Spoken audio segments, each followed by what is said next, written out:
Agora, no quinto episódio, a história mudaria de vez. A gente começaria o episódio de uma forma triste. Por quê? Depois de tanta morte, depois de perder o que seria a Grande Guerra, parece que tudo se perdeu. Parece que a esperança acabou. A gente veria o conselho ali da Daenerys junto no salão dela, tentando decidir o que eles fariam, qual que era o próximo passo. Como que eles iam resolver isso? Todos os exércitos que ela tinha, os dragões, não foi suficiente para derrotar o Rei da Noite. E agora o exército dela estava em frangalhos, não tinha mais ninguém para impedir o Rei da Noite. De repente, para alegrar um pouco o episódio, apareceria o Tyrion e a Arya juntos, vivos. Claro, o Jon Snow ficaria emocionado de ver a irmã viva, ele achou que ela teria morrido durante a batalha. A Daenerys ficaria muito feliz de ver o Tyrion vivo também, e eles se juntam e o Tyrion fala que ele precisa contar algo para todo mundo. Qual era o objetivo do Rei da Noite? Como eu falei, ele teve a visão dele no Trono de Ferro, sim. Mas seria só isso? Só chegar no Trono de Ferro, assim como foi todos os outros? Isso é fraco demais pra mim. O objetivo dele seria encontrar o herdeiro dele. Calma, respira, todo mundo comigo, tá? Sem ficar gritando, como assim encontrar filho, caso de família. Não, relaxa, gente. Ó, é o seguinte. Por que isso faz sentido pra mim? Um tema que é muito falado durante toda o Game of Thrones é o que o Toretto gosta pra caramba, família, tá ligado? Famílias e guerras entre famílias. O que você faz pela sua própria família? Os sacrifícios que você faz. Teve algumas cenas que nas primeiras temporadas apareceram e eu nunca entendi muito por quê. Talvez nos livros a explicação seja outra, mas as pessoas que viviam ao norte da muralha tinha uma família que fazia sacrifícios e entregava bebês pro Rei da Noite. Então, por que ele faria isso? Ele estava abrindo uma creche? O que é? Ele estava usando de comida? Isso seria muito pesado, até para o Game of Thrones. Eu acho que o Rei da Noite, por ter sido um cavaleiro que existiu há muito, muito tempo atrás, que foi criado pelas Filhas da Floresta, ele seria um cavaleiro de uma família antiga. E ele estava procurando alguém da família dele, da linhagem dele. Claro, seria um descendente muito, muito, muito para frente, né? Ele seria tataravô de alguém, mas seria alguém que conseguisse suportar o poder dele para ele não viver sozinho. E quem que seria a criança que teria essa linhagem sanguínea do Rei da Noite? A filha da Cersei. Pensa comigo. Os Lannister, eles são uma das famílias mais antigas que existem. O filho da Cersei, ele é literalmente um filho puro sangue. Por quê? Porque é filho da Cersei com o irmão dela. Ele tem uma descendência sanguínea direta com alguma coisa lá no final. Com o poder do Corvo, o Rei da Noite viu que o descendente dele existiria. Essa seria a motivação para ele ir e descer para o sul de vez, para ele encontrar a Cersei. E essa seria o grande mote, a grande motivação do personagem. Eu teria feito uma cena extremamente tensa. Lá na Pedra do Dragão, o Jaime ele ficaria desesperado. Ele sabia que o amor da vida dele, que é a irmã dele, estaria numa cidade sozinha, despreparada para enfrentar uma criatura que está indo para destruir tudo. Ele sabia também que o Rei da Noite está indo lá para roubar o filho dele, para fazer seja lá o que for, para ficar com o filho dele. Então ele sairia praticamente sozinho na frente, ele não esperaria nem escutaria ninguém, porque estaria desesperado para chegar em Porto Real. Cortaria a cena para a batalha em Porto Real entre o Rei da Noite e o exército da Cersei. Agora, todas as maquinações que a Cersei fez, da traição que ela fez de não mandar o exército dela para Winterfell, agora seria a hora da cobrança.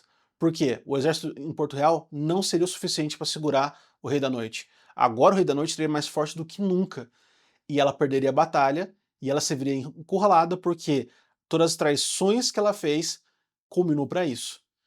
A cena aterrorizante seria o Rei da Noite entrando no quarto da Cersei. Ela se esconderia no alto da torre, com montanha na frente da porta dela para tentar segurar o exército do Rei da Noite, mas os caminhantes brancos são demais, são muitos, e o montanha cairia. Finalmente o Rei da Noite entraria no quarto da Cersei. Eu até pensaria que seria muito interessante se, pela primeira vez na série inteira, ele falasse. Porque, de novo, ele é usado muito como se ele fosse uma arma. Eu acho isso simples demais. No momento que você dá falas para um personagem, você demonstra intenção e inteligência. Claro, isso já foi mostrado algumas vezes de estratégia, inteligência dele antes, mas ele falando, isso seria aterrorizante. Ele entraria no quarto da Cersei, olharia ela nos olhos e falaria com uma voz do mal, que eu não vou fazer aqui agora, né, mas assim, Que ele caminhou pelo gelo e pelo fogo, pelo gelo e pelo fogo, para encontrar o grande tesouro dele, para encontrar o herdeiro dele. e finalmente encontrou. Isso faria sentido também com uma coisa que é mostrada lá nos primeiros episódios. Tem uma cena que mostra uma espiral de corpos que os caminhantes brancos fizeram. É uma espiral estranha. Não tem muita explicação do porquê aquilo tá lá. Aquele seria, na verdade, o ritual que ele teria aprendido ou com o corvo ou com as filhas da floresta há centenas e centenas e centenas e centenas de anos atrás, de como passar realmente o poder dele para alguém, para ter outros descendentes que conseguissem liderar. Tem até alguns dos generais do Rei da Noite que conseguem ter isso. E a gente podia até explicar em algum outro momento que eles também tinham um sangue um pouco real, mas finalmente ele encontrou o herdeiro dele, que está na barriga, no ventre da Cersei. Ele caminharia até ela, os caminhantes brancos segurariam ela, e no ritual ela seria transformada num caminhante branco. Não mordendo ou matando e revivendo, mas de uma forma diferente, de uma forma especial. E assim, a guerra em Porto Real entre os caminhantes brancos e o exército da Cersei acabaria. A última cidade humana caiu. Nesse meio tempo, passam-se algumas horas, o Jaime finalmente ele chega em Porto Real. Chega de noite. Como ele é um Lannister e aquela foi a cidade dele durante a vida inteira dele, ele sabe todos os caminhos da onde ele precisa ir para evitar as pessoas. A cidade inteira foi tomada, então tem caminhantes brancos por toda a cidade. Ele caminharia, ele no desespero, no pânico dele, ele não pensaria com calma, e ele iria até o quarto onde a Cersei estaria. Qual que seria a cena? Ele chegaria na torre, subiria sem ninguém ver. Eu teria feito aquela tipo de cena de filme de espionagem, sabe? Que por pouco quase ele é visto, que causa uma tensão, causa um desespero. Por mais que a Cersei seja uma pessoa horrível, o Jaime, a gente aprendeu a gostar dele. Então a gente torce por ele, que ele consiga, mesmo a gente sabendo que não existe mais esperança. E ele entraria na torre e entraria no quarto dela. Ela estaria na janela, de costas. Ele não sabe o que aconteceu com ela. Ele por um segundo se vê aliviado. E ele se aproxima, falando pra Cersei que eles precisam sair de lá agora. Que eles não têm tempo, porque o Rei da Noite tá na cidade, porque os caminhantes brancos estão na cidade, e se eles não saírem de lá, tudo vai acabar. Quando ele chega perto da janela, ela se vira e ele vê que não é mais a mulher que ele amava. Ela já está transformada. Ele, em choque, não consegue reagir. Ela pega, segura ele pela gola e taca ele pela janela. O Jaime cai da torre e morre, completando o arco dele, das coisas que a gente faz por amor. Assim como ele empurrou o Bran na primeira temporada, ele cai pela janela e morre pelo amor dele. Assim terminaria esse episódio. E agora, chegamos ao fim de tudo. Todas as 8 temporadas se resumem a isso, ao ponto final, aos últimos episódios. Se seria um único episódio ou dois, aí ficaria para os produtores. Como tem muita coisa importante para acontecer, que eu vou contar para vocês como que eu teria feito, talvez até 2 episódios de 1 hora cada um. Seria bastante tempo, quase como se fosse um filme. Na batalha final, lá na Pedra do Dragão, o Tyrion contaria a última grande revelação. Qual que foi o motivo de tudo? Como que a roda nos Sete Reinos girou até hoje? E o ponto em que chegaram. Ele contaria que assim como o Hodor enlouqueceu algumas temporadas atrás, lembra que ele ficava falando Hodor, Hodor, que na verdade era Holdedor, eu teria mostrado que o Bran contou pro Tyrion que o pai da Daenerys enlouqueceu por causa da visão do corvo. O rei, ele teria visto, através da visão de um corvo que teria encostado nele, que teria falado com ele em alguma cena, podia até fazer uma cena de flashback mostrando isso, que o corvo mostrou para ele que o Rei da Noite iria invadir Porto Real. Ele chegaria lá e que o Rei da Noite destruiria tudo, mataria todos. Só que o pai da Daenerys não conseguiria lidar com essa visão, assim como o Hodor não conseguiu lidar. Ele não enlouqueceria de vez igual o Hodor fez, mas ele começaria a perder a noção da realidade. Ele não sabia mais em qual momento do tempo ele tá.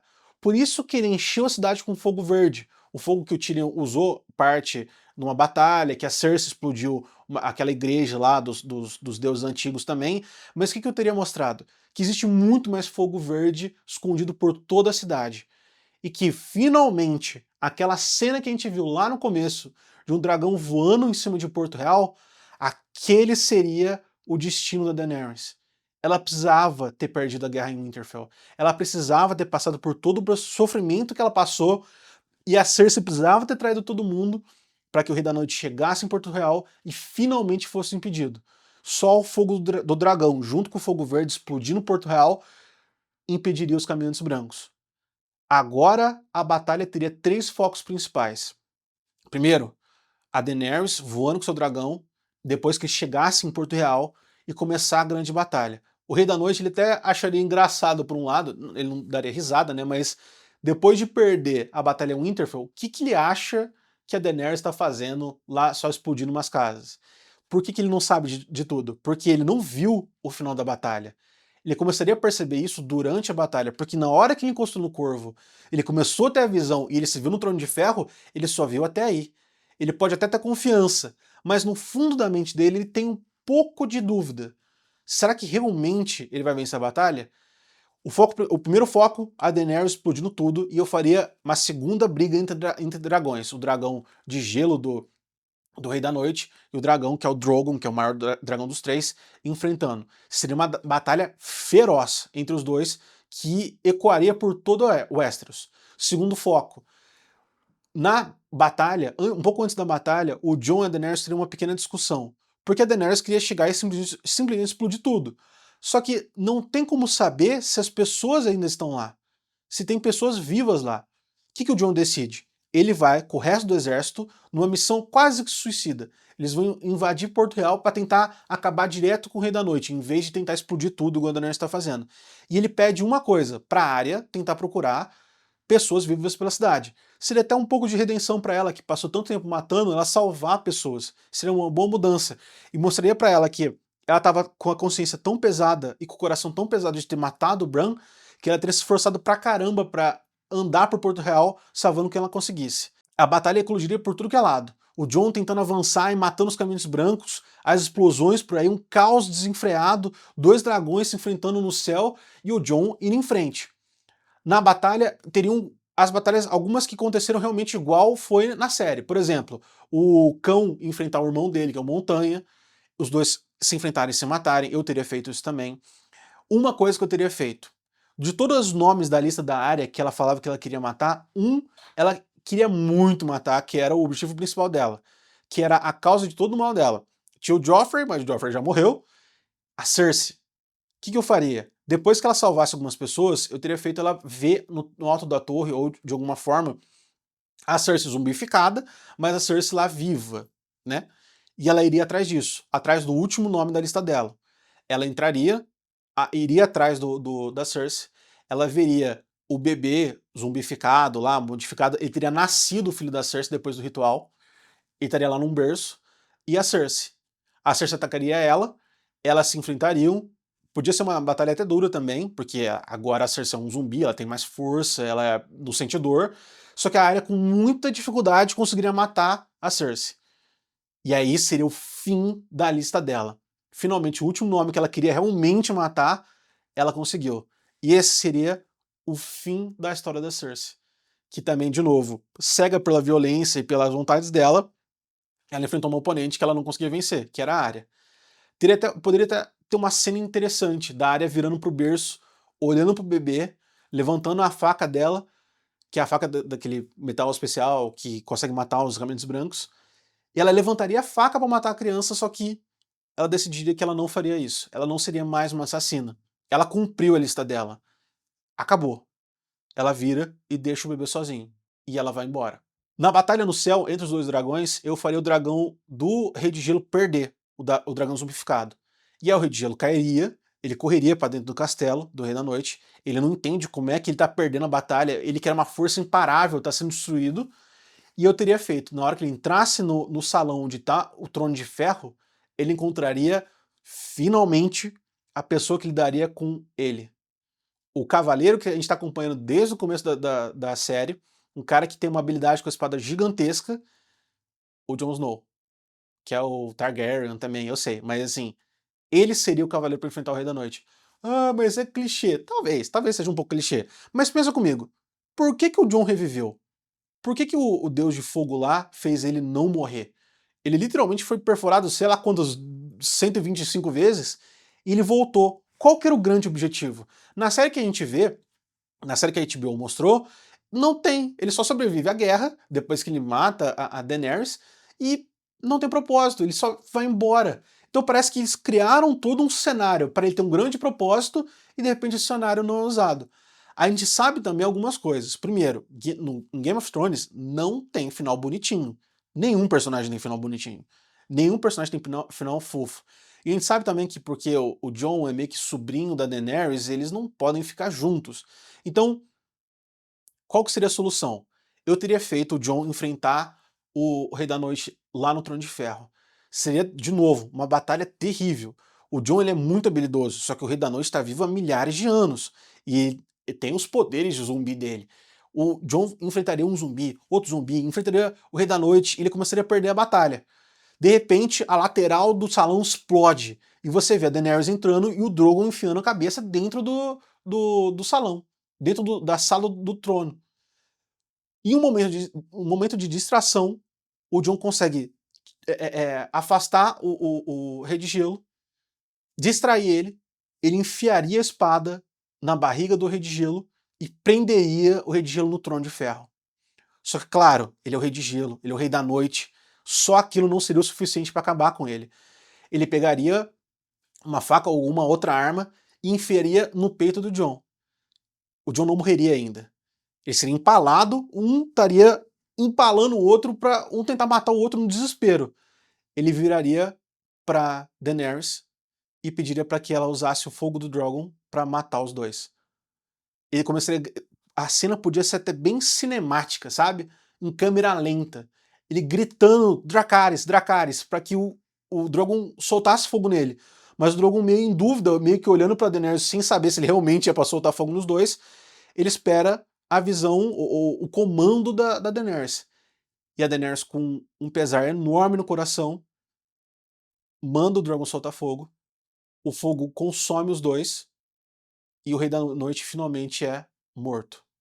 Claro, o Targaryen, né, o Jon Snow, ele é Targaryen, ele não morreria com fogo, mas por conta do machucado dele, ele cairia de joelhos e cairia morto no chão. O Trono de Ferro seria derretido no processo, cumprindo finalmente o arco da Daenerys. Ela falou que ia quebrar a roda que gira. Ela falou que ia acabar com o Trono de Ferro. E ela fez isso. Ela só não sabia o preço. Como eu falei no começo do vídeo, uma das coisas mais importantes que tem pro final dessa temporada, aliás, que tem para toda Game of Thrones, é a música da Jenny, Jenny of Old Stones. Se você tiver curiosidade, depois procura e escuta a música, que ela é muito bonita, eu gosto pra caramba. Mas como eu falei, ela é um spoiler do que vai acontecer nesse final da temporada. Eu vou ler a música pra vocês verem como é que faz sentido ser um paralelo com os personagens que já estão aqui. Ou melhor, um paralelo entre a Daenerys e a Jenny. Escuta só. No alto dos salões dos reis que se foram, Jenny dançava com seus fantasmas. Os que ela perdeu, os que ela encontrou, e aqueles que amaram mais. Os que tinham ido há tanto tempo e ela não conseguiu lembrar de seus nomes. Eles giram nas pedras velhas e úmidas, afastando toda tristeza e dor. Ou seja, uma pessoa perturbada pelos fantasmas do seu passado, pelas escolhas que os outros tomaram, pelo legado que ela teve que viver. Essa é literalmente a história da Daenerys. Uma pessoa que é a quebradora de correntes, mas está presa pelas correntes do próprio tempo, pela corrente do próprio destino e do próprio legado. E depois de todas as escolhas que ela acreditou serem certas, ela teve que lidar com a perda das pessoas que ela mais amava, a perda do amor da vida dela, a perda do pai dela e das pessoas que foram mais importantes. Jenny e a Daenerys seriam uma coisa só. A representação do sacrifício pela corrente do destino. Bom, gente, espero que vocês tenham gostado desse primeiro vídeo do canal de Recontando Histórias ou Reforjando Histórias. Essa foi a minha interpretação de como eu teria sido se eu fosse roteirista e o produtor do Game of Thrones nessa última temporada. A gente mudou um pouco a história, mas acho que foi bem divertido. E se vocês gostaram do vídeo, por favor, deixem aí nos comentários e falem quais outras histórias e outros filmes ou séries vocês gostariam que eu reescrevesse um final ou um episódio específico. Beleza? Um grande abraço para todo mundo e até o próximo vídeo.